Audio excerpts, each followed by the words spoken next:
بسم اللہ الرحمن الرحیم۔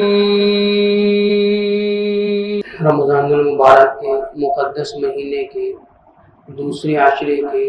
آخری لمحات ہیں، 2 دن باقی رہ گئے ہیں اور اس کے بعد رمضان المبارک کا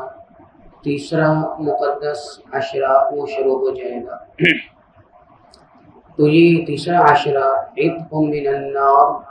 جہنم سے آزادی کا عشرہ ہے۔ بسم اللہ رب العزت وہ لوگ جو روزہ رکھتے ہیں، نمازیں پڑھتے ہیں، تراویح ادا کرتے ہیں، تو ان لوگوں کو اللہ رب العزت جنت کا پروانہ عطا فرماتے ہیں، جنت سے آزادی ان لوگوں کے لیے عطا فرماتے ہیں۔ اس عشرے کے اندر اللہم انک عفو کریم تحب العفو، اس دعا کو پڑھا جائے کہ یا اللہ آپ معافی کو پسند فرماتے ہیں، آپ بڑے کرم والے ہیں، تو یا اللہ آپ مجھے بھی معاف فرما دیجیے۔ تو اس دعا کو آخری عشرے کے اندر پڑھا جائے۔ اور رمضان کے آخری عشرے میں ایک اہم عبادت ادا کی جاتی ہے، اس عبادت کا نام اعتکاف ہے۔ تو اعتکاف کی کیا فضیلت ہے، اعتکاف کا کیا طریقہ ہے، اس کے کیا مسائل ہیں، تو اس مختصر نشست میں وہ چیزیں عرض کی جائیں گی۔ اعتکاف کا معنی ہوتا ہے ٹھہرنا، رک جانا، اور اس کا شرعی معنی ہوتا ہے کہ رمضان کے مخصوص دنوں کے اندر، مخصوص اوقات میں مساجد کے اندر انسان مخصوص نیت کے ساتھ ٹھہرے، رمضان المبارک کی جب 20ویں دن کا سورج غروب ہونا ہو اس سے پہلے شروع کرے، اور جب شوال کا چاند نظر آ جائے اس وقت تک مکمل کرے، تو اس کو اعتکاف کہا جاتا ہے۔ تو اعتکاف صرف یہی امت محمدیہ صلی اللہ علیہ وسلم میں نہیں تھا، بلکہ اس سے پہلے امم کے اندر بھی پایا جاتا ہے۔ جب حضرت ابراہیم علیہ السلام نے بیت اللہ کی تعمیر مکمل فرما لی، تو اللہ جل شانہ نے حکم دیا وَطَاهِرْ بَيْتِيَ لِلطَّائِفِينَ وَالْعَاكِفِينَ وَالرُّكَّعِ السُّجُودِ، کہ آپ میرے اس گھر کو پاک کیجئے، صاف کیجئے، طواف کرنے والوں کے لیے، اعتکاف کرنے والوں کے لیے، رکوع اور سجدہ یعنی نماز ادا کرنے والوں کے لیے۔ اللہ رب العزت نے حضرت ابراہیم کو بیت اللہ کی تطہیر کا حکم دیا 3 وجوہ سے کہ اس کو صاف کریں۔ پہلا حکم للطائفین، طواف کرنے والوں کے لیے، کہ جو لوگ بیت اللہ کا طواف کرتے ہیں ان کے لیے سہولت ہو، ان کے لیے زمین جگہ بالکل پاک اور صاف ہو۔ والعاکفین، اور وہ لوگ جو بیت اللہ کی گرد و نواح میں مسجد حرام ہے، اس میں جو لوگ اعتکاف کرنے والے ہیں ان کے لیے جگہ، یہ محل یہ صاف ہو۔ والرکع السجود، اور وہ لوگ جو نمازیں ادا کرنے والے ہیں ان کے لیے جگہ پاک اور صاف ہو۔ اس سے معلوم ہوا کہ اعتکاف ملت ابراہیمی کے اندر بھی موجود تھا، جس کا اللہ رب العزت نے حضرت ابراہیم علیہ السلام کو حکم دیا ہے۔ اور ملت محمدیہ صلی اللہ علیہ وسلم میں اعتکاف خود موجود ہے۔ حضرت عائشہ رضی اللہ تعالی عنہ سے روایت ہے، وہ فرماتی ہیں کہ ان النبی صلی اللہ علیہ وسلم کان یعتکف العشر الاواخر من رمضان حتی توفاہ اللہ، کہ حضور صلی اللہ علیہ وسلم رمضان المبارک کے آخری عشرے کا یعنی آخری 10 دنوں کا اعتکاف فرماتے تھے، اور آپ کا یہ معمول رہا ہے حتیٰ کہ آپ صلی اللہ علیہ وسلم اس دنیا سے پردہ فرما گئے، یعنی آپ نے اپنی زندگی کے آخری ایام تک، آخری دنوں تک رمضان المبارک کے آخری 10 دنوں کا اعتکاف کیا ہے۔ اسی وجہ سے امت محمدیہ صلی اللہ علیہ وسلم کے اندر بھی اعتکاف مشروع ہے۔ اور حضرت انس رضی اللہ تعالیٰ عنہ سے روایت ہے، وہ فرماتے ہیں کہ کان النبی صلی اللہ علیہ وسلم یعتکف فی العشر الاواخر من رمضان فلم یعتکف عاما فلما کان العام المقبل اعتکف 20 او کما قال علیہ السلام، کہ حضور صلی اللہ علیہ وسلم ہر سال رمضان کے آخری 10 دنوں میں اعتکاف فرماتے، تو ایک سال آپ کسی وجہ سے اعتکاف نہ کر سکے تو آپ صلی اللہ علیہ وسلم نے آئندہ سال 20 دنوں کا اعتکاف کیا۔ 10 دن وہ جو پچھلے سال کے رہ گئے تھے اور 10 دن آئندہ سال کے لیے آپ نے اعتکاف کرنا۔ اور کنز العمال میں روایت موجود ہے کہ آپ صلی اللہ علیہ وسلم نے فرمایا کہ من اعتکف فی رمضان کان کحجتین وعمرتین، کہ جو بندہ رمضان کے اندر اعتکاف کرے اللہ رب العزت اس آدمی کو 2 حج اور 2 عمروں کا ثواب عطا فرماتے ہیں۔ کنز العمال جلد نمبر 8 صفحہ نمبر 530 کے اوپر یہ روایت سند کے ساتھ موجود ہے۔ تو انتہائی عظمت والے یہ 10 دن ہیں کہ ان 10 دنوں کا اعتکاف کرے تو اس کے بدلے اللہ رب العزت اس بندے کو 2 حج اور 2 عمروں کا ثواب عطا فرمائیں گے۔ اور ایک روایت کے اندر ہے کہ آپ صلی اللہ علیہ وسلم نے فرمایا کہ وَيَعْتَكِفُ الذُّنُوبَ وَيُجْرَى لَهُ مِنَ الْحَسَنَاتِ كَعَامِلِ الْحَسَنَاتِ كُلِّهَا، کہ اعتکاف کرنے والے کو ایک فائدہ یہ ہوتا ہے کہ اعتکاف کرنے والا گناہوں سے بچا رہتا ہے، نیکی کے کاموں میں لگا رہتا ہے۔ اور دوسرا، اعتکاف کرنے کی وجہ سے یہ بندہ جو مسجد کے باہر نیک اعمال کرنے ہوتے ہیں اس میں شریک نہیں ہو سکتا۔ مثلا اگر کوئی بندہ فوت ہو گیا ہے تو اس کے جنازے میں شریک نہیں ہو سکتا، کوئی بیمار ہے تو اس کی تیمارداری نہیں کر سکتا، یا اس کے علاوہ اور جو مسجد کے باہر کام کرنے ہوتے ہیں اعتکاف کی حالت میں یہ باہر نہیں جا سکتا۔ اب دل کے اندر ایک ٹھیس پہنچتی ہے کہ کاش میں اعتکاف میں نہ ہوتا تو باہر ہوتا تو فلاں میرا عزیز بیمار ہے، میں اس کی تیمارداری کرتا، فلاں آدمی اس دنیا سے چلا گیا ہے، میں اس کے جنازے میں شریک ہوتا۔ تو آپ صلی اللہ علیہ وسلم نے فرمایا وَيُجْرَى لَهُ مِنَ الْحَسَنَاتِ كَعَامِلِ الْحَسَنَاتِ كُلِّهَا، اللہ رب العزت اس بندے کو مسجد کے اندر اعتکاف کی وجہ سے مسجد کے باہر جو کام نہیں کر سکا ان سب کا ثواب بھی اس کو عطا فرمائیں گے۔ ایسے ہوگا گویا کہ یہ شخص وہ باہر کے جو کام ہے نیکی کی ان کاموں کو بھی کرنے والا ہے، مسجد کے اندر کے جو کام ہے اعتکاف کی حالت میں نیکی کے وہ تو کرے گا ہی صحیح، لیکن جو باہر کے کام ہے اللہ جل شانہ اس کو ان کا ثواب بھی عطا فرمائیں گے۔ اعتکاف کی 3 قسمیں ہیں، اعتکاف نفل، اعتکاف واجب اور اعتکاف سنت علی الکفایہ۔ نفل اعتکاف یہ ہوتا ہے کہ آدمی جب بھی مسجد کے اندر داخل ہو یہ نیت کر لے کہ میں اللہ تعالیٰ کی رضا کے لیے اعتکاف کرتا ہوں، تو جب تک مسجد کے اندر رہے گا اعتکاف کا ثواب ملتا رہے گا، اور جب مسجد سے نکلے گا تو اعتکاف وہ ختم ہو جائے گا، ٹوٹ جائے گا، یعنی جو نفل اعتکاف ہوتا ہے یہ ختم ہو جاتا ہے، یہ ٹوٹتا نہیں۔ جب تک مسجد میں رہے گا تو اعتکاف کا ثواب ملتا رہے گا، اور جب مسجد سے جائے گا تو اعتکاف ختم ہو جائے گا۔ اور اس اعتکاف کے لیے کوئی مدت نہیں ہے، کوئی روزے کی ضرورت نہیں ہے، کوئی شرائط نہیں ہے، بس جیسے ہی مسجد کے اندر داخل ہو مسجد میں داخلے کی دعا پڑھے اللہم افتح لی ابواب رحمتک، اور اس کے بعد یہ نیت کر لے کہ نویت الاعتکاف، کہ میں اعتکاف کی نیت کرتا ہوں، جب ایسے اردو زبان میں کہہ دیں کہ میں اعتکاف کی نیت کرتا ہوں، تو جب تک مسجد میں رہے گا تو جو عبادت کرے گا اس کا تو ثواب ملنا ہی ہے، لیکن مسجد کے اندر جتنی دیر رہے گا اعتکاف کا ثواب بھی ملتا رہے گا۔ تو یہ نفلی اعتکاف ہے، تو یہ رمضان کے ساتھ خاص نہیں ہے، جب بھی مسجد کے اندر داخل ہونا ہو، رمضان ہو یا غیر رمضان ہو، یہ اپنا معمول بنا لیا جائے، مسجد میں نماز کا ثواب بھی ملے گا اور اعتکاف کا ثواب بھی ملے گا۔ اور اس کے بعد دوسرا اعتکاف ہے واجب اعتکاف۔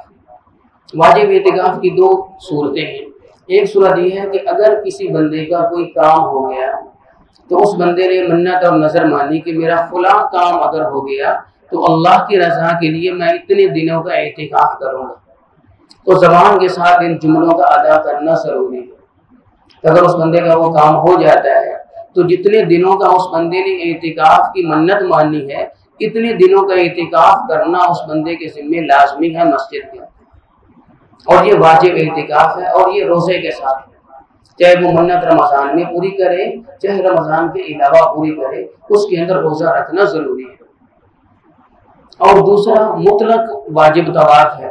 وہ یہ ہے کہ ویسے ہی کسی آدمی نے بغیر کسی شرط کے اپنے اوپر اعتکاف لازمی کر لیا کہ میں اللہ تعالیٰ کی رضا کے لیے اتنے دنوں کا اعتکاف کروں، یعنی اس کو کسی کام کے ساتھ مشروط نہیں کیا،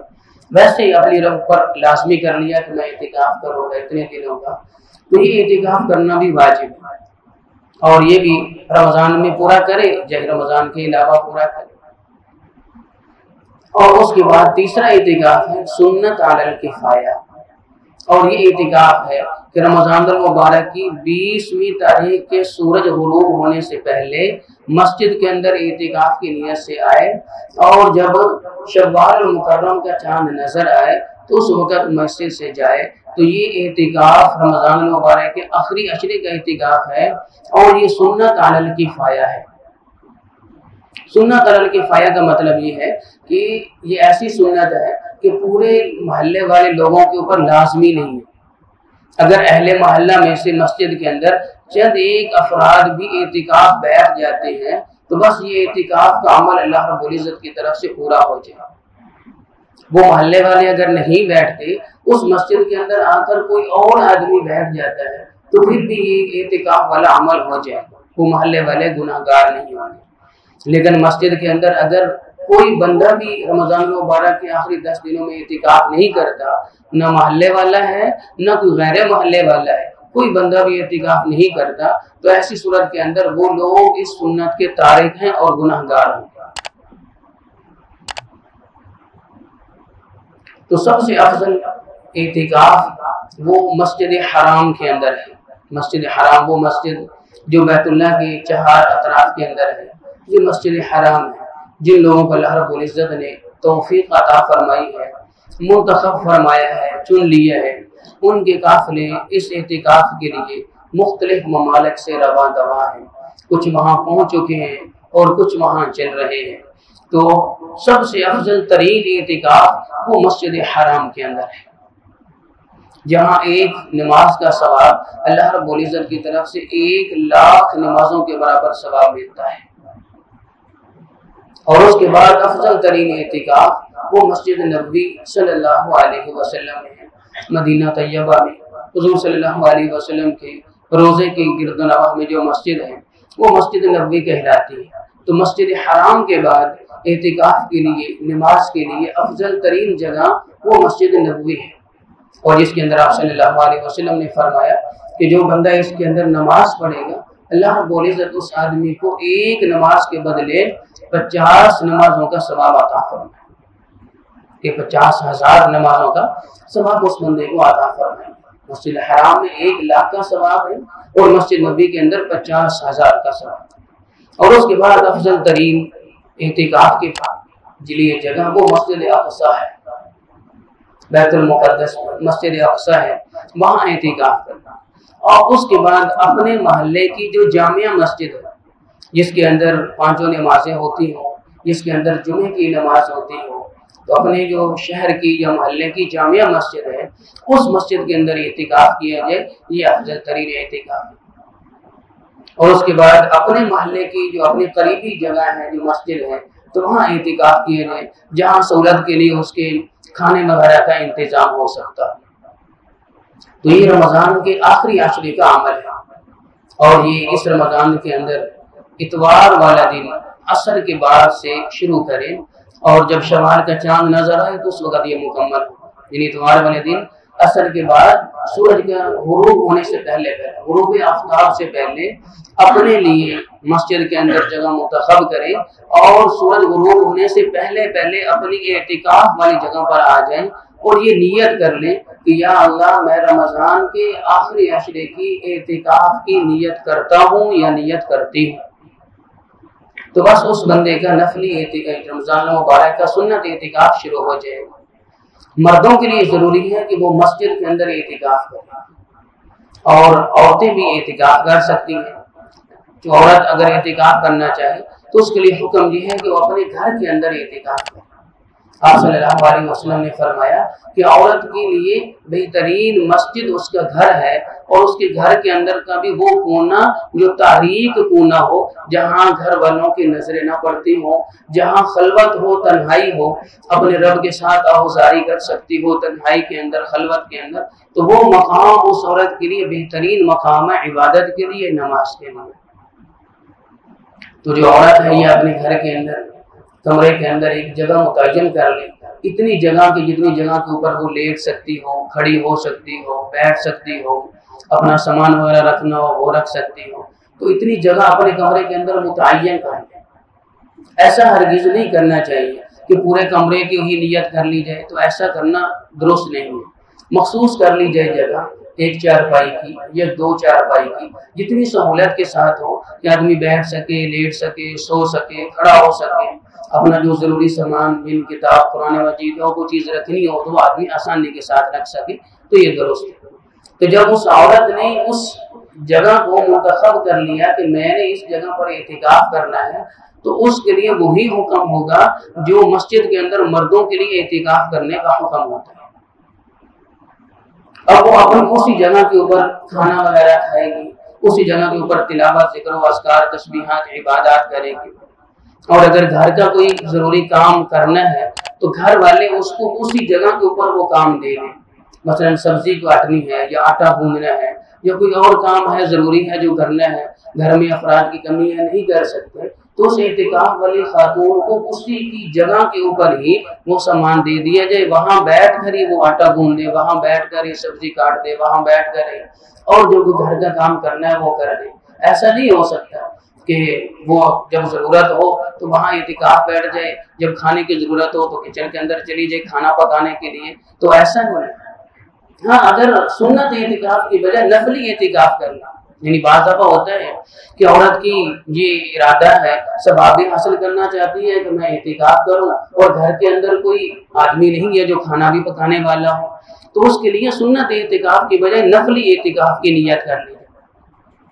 گھر میں ایک جگہ متعین کر لی جائے، اس جگہ پر جب جائے تو اعتکاف کی نیت کر لے، جب تک وہاں رہے گی اعتکاف کا ثواب ملے گا، اور جب گھر کے اندر کسی کام کی ضرورت ہو تو اس کے بعد اس جگہ سے اٹھ کر اپنے کام کے لیے چلی جائے، تو اعتکاف بس کا ثواب بھی مل جائے گا اور ساتھ ساتھ گھر کے کام کاج بھی ہوتے رہیں گے،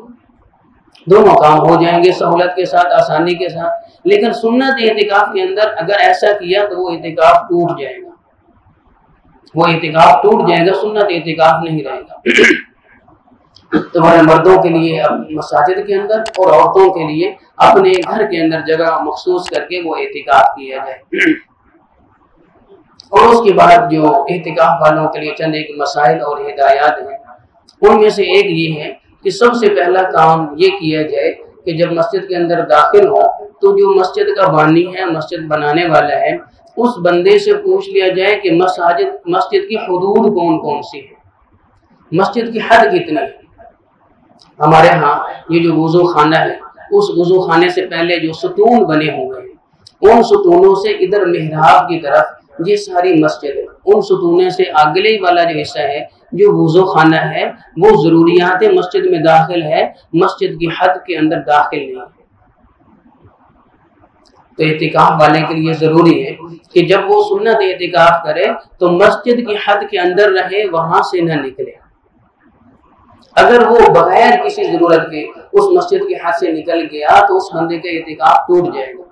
چاہے جان بوجھ کر نکلے چاہے ویسے ہی ناواقفیت کی وجہ سے نکل جائے۔ تو مسجد کی حدود سے نکلنے کے لیے چند ایک شرائط ہیں۔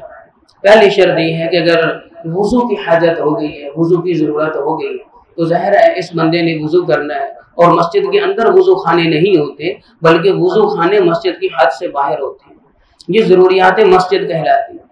تو وضو خانے کے اندر جائے اور جا کر وضو کرے، اور جب وضو کرنا ہے تو وہاں مسواک بھی کر سکتا ہے، برش بھی کر سکتا ہے، اگر کوئی برتن دھونا ہو تو وہ بھی وہاں دھو سکتے ہیں، وضو کرے اور اس کے بعد مسجد کے اندر آ جائے۔ اور اس کے بعد دوسری ضرورت وہ ہے کہ استنجا کرنے کے لیے جانا، پیشاب پخانے کے لیے جانا، قضاء حاجت کے لیے جانا۔ تو مسجد کے جو بیت الخلاء ہوتے ہیں یہ بھی مسجد کی حد سے باہر ہوتے ہیں، مسجد کی حد سے باہر ہوتے ہیں، تو ایسی صورت کے اندر بیت الخلاء کے اندر جائے اور اپنی جو ضرورت ہے اس کو پورا کرے، اور اگر وہاں رش ہو تو تھوڑی دیر کے لیے کھڑا ہونا پڑے تو کھڑا ہو سکتا ہے، اس سے اس کا اعتکاف نہیں ٹوٹے۔ اور اگر کھڑے ہونے میں اگر کوئی آدمی اس کو کوئی گفتگو کرتا ہے تو اس کو کہہ دے کہ میں اعتکاف کے ساتھ ہوں، تو یہ جملہ کہنے کی وجہ سے اس کا اعتکاف نہیں ٹوٹتا۔ اگر کوئی سلام کرے تو سلام کا جواب بھی اس کی مسجد کی جو باہر حد ہے وہاں دے سکتا ہے، لیکن کوشش کرے کہ چونکہ اس نے تو مسجد کے اندر ہی ہونا ہے تو عام نمازیوں کے آنے سے پہلے یہ اپنی جو ضروریات ہیں، قضاء حاجت کرنا ہے، پیشاب خانہ کرنا ہے، عام نمازیوں سے آنے سے پہلے اس کو مکمل کر لیں تاکہ اس کو انتظار نہ کرنا پڑے۔ لیکن اس کے باوجود بھی اگر انسانی تقاضے کی وضو کی ضرورت پڑ گئی ہے، استنجے کی ضرورت پڑ گئی ہے تو جائے اور جا کر استنجا کرے، وضو کرے اور اس کے بعد مسجد کے اندر آ جائے۔ اور اس کے بعد تیسری ضرورت وہ ہے غسل جنابت کرنا۔ اگر حالت اعتکاف کے اندر معتکف کو غسل کی حاجت ہو گئی ہے تو غسل کی حاجت ہونے کی وجہ سے اعتکاف نہیں ٹوٹتا، روزہ بھی نہیں ٹوٹتا۔ ہاں، اعتکاف والے کو چاہیے کہ وہ اس طرح کرے کہ مسجد کی دیوار کے ساتھ تیمم کر لے۔ اکثر طور پر چونا لگا ہوتا ہے یا ماربل کی ہوتی ہے، اس کے اوپر گرد و غبار ہوتا ہے تو اس سے تیمم ہو جاتا ہے، تو تیمم کر لے پاکیزہ مٹی کے ساتھ، ماربل کے ساتھ یا اس گرد و غبار کے ساتھ، اور اس کے بعد کوشش کرے کہ جلدی جلدی مسجد سے باہر جائے اور غسل کر کے دوبارہ مسجد کے اندر آ جائے۔ تو واجب غسل کے لیے مسجد کی حد سے باہر اعتکاف کرنے والا جا سکتا ہے۔ اور اسی طرح اگر کوئی آدمی اس کے کھانا پہنچانے کے لیے نہیں ہے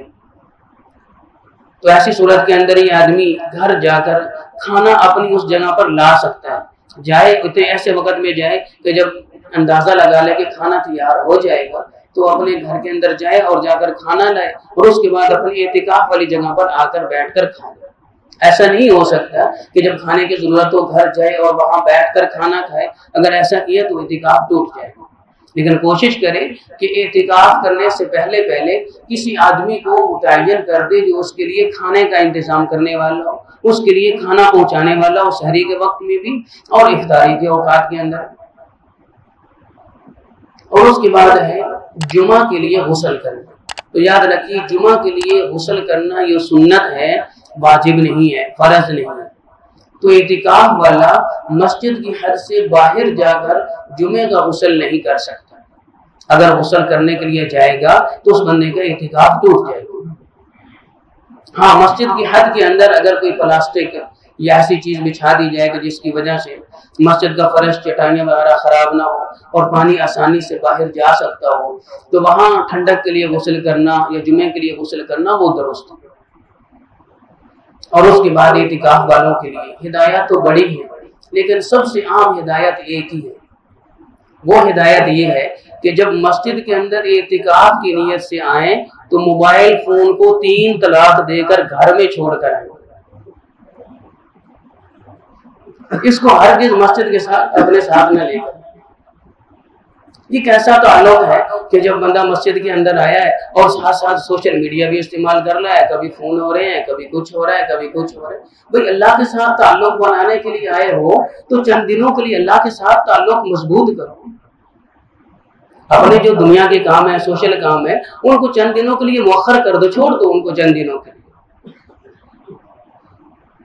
اور اس کے بعد دوسری چیز یہ ہے کہ مسجد کے اندر جب کھانا کھانا ہو تو دسترخوان کا انتظام کیا جائے، نیچے کپڑا بچھایا جائے، چٹائی بچھائی جائے تاکہ مسجد کا قالین خراب نہ ہو، مسجد کی دیواریں، مسجد کے پردے، یہ اور جو چیزیں مسجد کی ہیں وہ خراب نہ ہو۔ اور جب مسجد کے اندر اعتکاف کرے تو جب نماز کا وقت ہو جائے تو اپنا بستر، اپنا سامان یہ ایک کونے کے اندر لگا کر رکھ دیا، اور نمازیوں کے آنے سے پہلے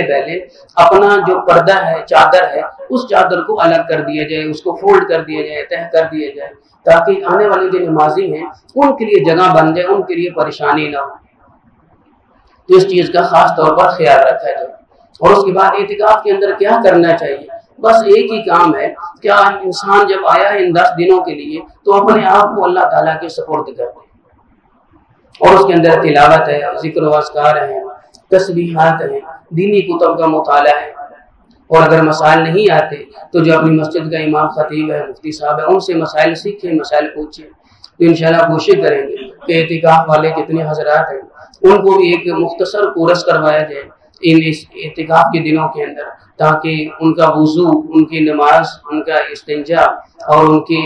اسی طریقے سے جنازے کے مسائل ہیں اور اسی طریقے سے اور جو موٹے موٹے ضروری مسائل ہیں جس کی وجہ سے انسان کے روزمرہ کی زندگی، انسان کے عبادات اور انسان کے اخلاقیات اور معاملات وغیرہ یہ درست ہو جائیں اور ان 10 دنوں کے اندر وہ کم از کم کچھ نہ کچھ سیکھ کر جائے۔